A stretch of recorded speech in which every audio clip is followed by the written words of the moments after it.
So what makes a good YouTube channel banner? Well, I'm going to cover a few examples in this video so you get some ideas for your own channel. And then one thing I would love for you to think about, there's actually two things. The first is considering that you want to come up with a banner that's clean and looks great across all devices. So you want it to look great on a laptop, as we're looking at here on my screen now, as well as a notepad or iPad or a smartphone. And so each one is going to have a different, obviously a different size, and so you want to have something that's clean. And in this case, if I make my screen bigger or smaller, kind of as if I was modeling a smartphone, notice how it's still very recognizable, very easy to notice and read and understand and recognize.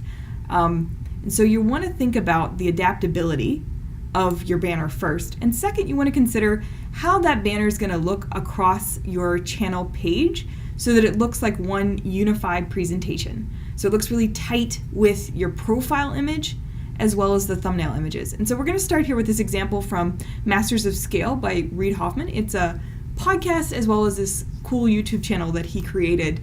And notice the way it all just ties together so well with mostly the color choices as well as the typefaces he's chosen. Because of the same color scheme that's used throughout the thumbnail, the profile image, and the banner, you notice the cohesiveness of this, right?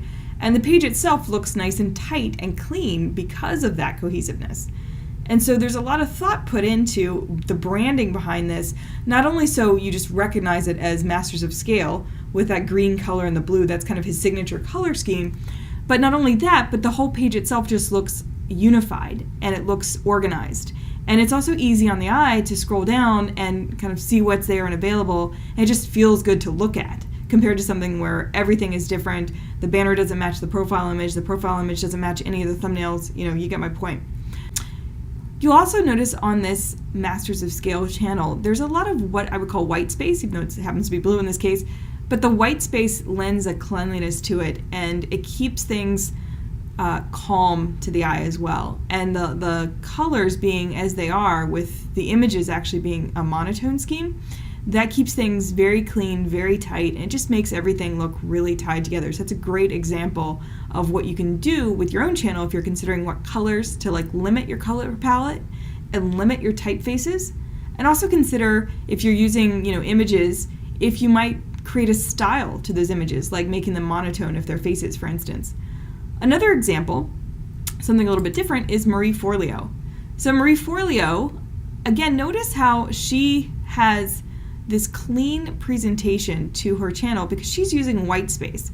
And again, it's something that there's a lot of white space on the sides.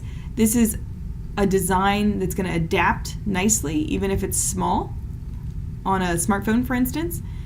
And it gives this nice space here for her website link, her social media links. It creates this nice, clean, easy on the eye presentation, similar to Masters of Scale, and her profile image matches, her face, obviously, because she's branding herself, but that looks really nice and like there was a lot of thought that went into it. And if you scroll down and look at her thumbnails, they also match. Now, her color scheme is basically black and white, but because she's limited to that, it looks nice and clean, it looks tight, it looks like a cohesive unit, and every thumbnail has the same look. And similar, or the same typeface, right? And there's not a lot going on. It's not like you need a lot of stuff on your channel, and actually less is more in many cases to make the channel look pro and look clean, look tight. It doesn't take much, and actually the more you reduce, kind of usually the better and higher quality it can look. Another example is this one from a woman named Nikki Swift. Now, her channel is about celebrities. So what I wanted to point this out is she has different thumbnails. They aren't all cohesive. Now, what she does have, though, are thumbnails that have pictures of the celebrity that she happens to be talking about in her videos. And for her particular channel, that's appropriate because her channel is about celebrity news. So her thumbnails work really well for her particular channel's content and her audience because she's going more for the sort of shock value of seeing the celebrity's image on the thumbnail, so your eye is drawn to that, and then you click on that because you want to see something about that particular celebrity. So the way she's utilizing her thumbnails, while they all look different, they actually work really well for her particular content, right? And even though the thumbnails are different, her banner and her profile image do go together because it's the same typeface. Now she does have this background image. It still has what I would call white space, even though it's a photograph with some a filter over it. There's still a lot of white space. So this again adapts really nicely if it's on a small screen.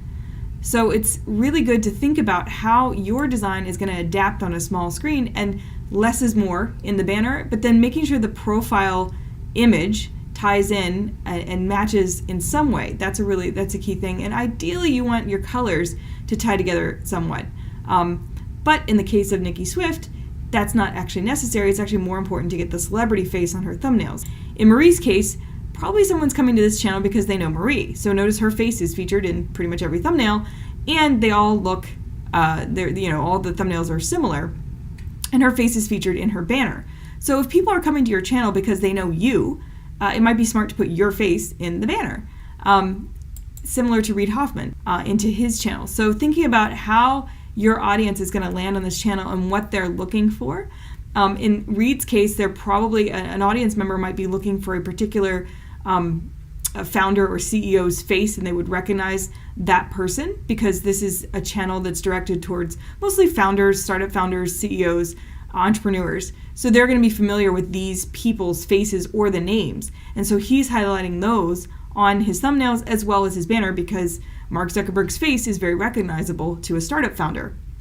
So thinking about what your audience is coming to your channel for and what's important to them can help inform what you put into your banner. And at the same time, you don't want to put too much in your banner because you want it to adapt across screens and such a small screen size.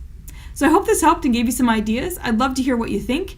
If you like this video, just give me a thumbs up. And if there's another channel that you think has a really cool banner, I'd love to see it. Please just post it in the comments below. And I appreciate it. Thank you for watching.